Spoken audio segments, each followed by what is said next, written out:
শিল্প তো সিঙ্গুর থেকে চলে গেছে 2011-র আগে, টাটা চলে গেছে, প্রধানমন্ত্রী আগামীকাল আসছেন, কি বলবেন, কি চাইছেন? প্রতিটা চাষির মানে বুকের যে বেদনা, চোখের যে জল, কাকে বলবে, কে বলবে? কেন মুখ্যমন্ত্রী আপনাদের কথা শোনেন না? হ্যাঁ, আরে এখানে তার বার্তাই নেই। একবার তো এসে একটা বার্তা দেওয়া উচিত। এই 16 কিলো চাল 2000 টাকা, কি করে চলে লোকের? তো উনি তো এসেছিলেন, সর্ষে বীজ ছড়িয়ে গিয়েছিলেন। ও সর্ষে বীজ ছড়িয়ে গেছে, হ্যাঁ। সেই সর্ষে বীজের ফুল হয়েছে ঠিকই, হ্যাঁ, সেই সর্ষে ফুলের হ্যাঁ।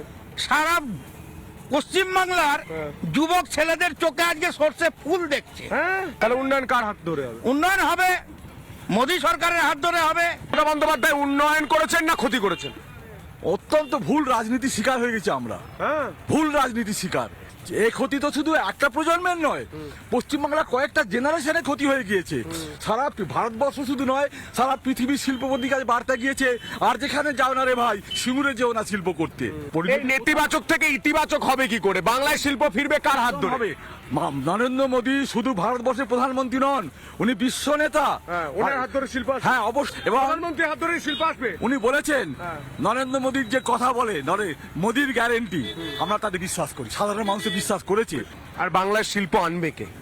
তো এটা একমাত্র পারবে আমাদের ভারতীয় জনতা পার্টি, বিজেপি সরকার। কি বলছেন, শিল্পকে তাড়িয়েছে? শিল্প দাঁড়িয়েছে আমাদের এখন বর্তমানে যেটা সরকার আছে, মুখ্যমন্ত্রী।